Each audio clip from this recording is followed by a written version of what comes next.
What is up, Buck? Doug with Dini in the garage. About 3-4 years ago, I did a video explaining to y'all how to keep your trailer hitch from rattling on down the road. Kill that annoying noise. Y'all seem to like that. So what I want to do today is I'm going to share the other 3 tips that I learned from old heads on how to trailer better, safer, more efficient. Let's get into it. Alrighty, friends. Tip number 1 is pretty simple. Go ahead and get yourself hooked up. Lock in your coupler, set your safety equipment, set your safety chains, make yourself ready to trailer. Then jump in your tow vehicle, turn around, and head down the road.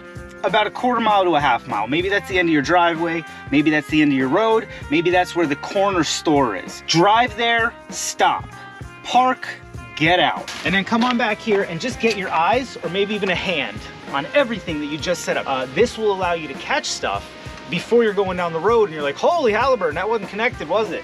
That's terrifying. You ever get to where you're going and realize this wasn't in, or you didn't have your safety chains on, or I've gotten where I was going. It's been a long time. When I was a younger man, though, I've gotten where I was going. I don't even want to say it out loud. Y'all know. Look down. Oh my goodness. Thank goodness for tongue weight. On to tip number 2. So you've arrived at your destination. You trailered there successfully because you did the double check. You get out your vehicle. What's the very first thing you do? I do this every time. Every trailer, every trip over 5 miles. You walk back to the trailer, hook your eyes on the wheels, put your hand on the wheel. Right around where the wheel bearing is. Pop over to the other side. Do the same thing. What are you looking for here? What are we doing? You're trying to clock 2 things: excessive heat and a differential in heat. Okay, after a trip, your wheels may or may not warm up a little bit. It may just be from a little bit of bearing friction, or it may just be the sun beating on them, whatever have you. But both sides should be about the same amount of heat. Now, these are stone cold because they haven't gone anywhere.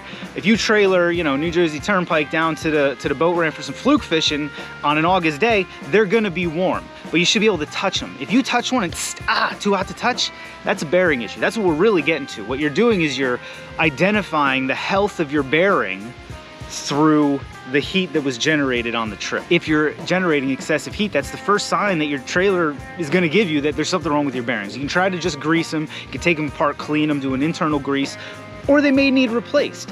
I would rather know that now before it fails. You ever seen one of them boys on the side of the road? $120,000 boat, trailer doesn't have the right number of wheels on it.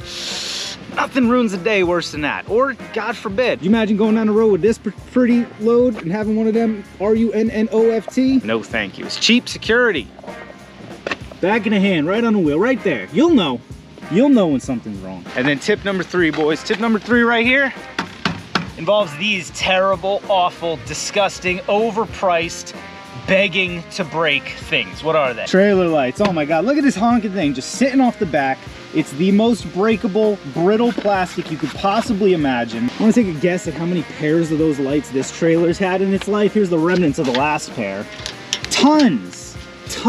Because they're fragile and they're breakable, and you can buy cages for them, and you could just say, I'm going to be more careful backing up. None of that stuff works. They want to break. They want to break. They're all the way on the back. If you look at them the wrong way, sometimes it'll just happen over the winter. So what have I decided to do? Oh, the amount of lights I've replaced on trailers. It's absurd, but I finally figured it out. What do you do instead? What do you do the next time your lights break on your trailer? Don't run out and buy that same pair of square ones, or even the over 80-foot rectangular ones. They do the same thing. Magnetic lights, bud. Y'all have seen them. 35 bucks at Harbor Freight. It's a set of magnetic lights.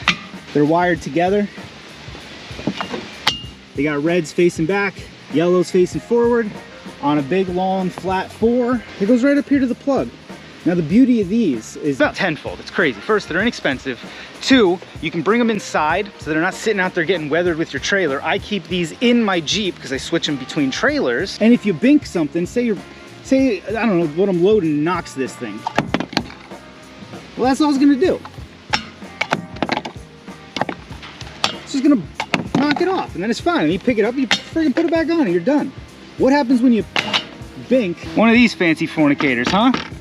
Oh, y'all know what happens. The beauty of those lights is you can bring them inside so they're not getting weathered with the rest of your trailer. If you do accidentally bang into them, they just usually fall right off. I've only had one set break, and Trust me, I deserve to have that one break. I'll leave the details out of it. And as a third, you can put them wherever you need to. You can go ahead and move them.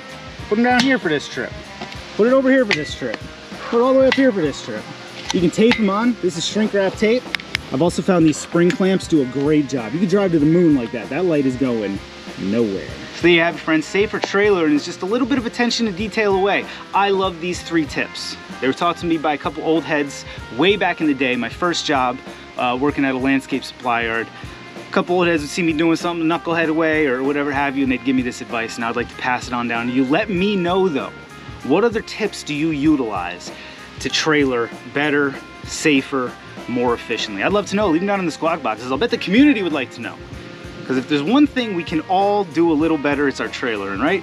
Huh? You ever get to where you're going and think, it's a miracle we made it, right? That's terrifying. You're on the road with me and my kids. So I hope you watch this video. I hope you read the other tips down in the comments to help you better trailer. If you like the video, that's common sense. Subscribe to the channel. Maybe go check out my website, monkeywithatoolbox.com. Otherwise, thanks for watching. We'll see you next time.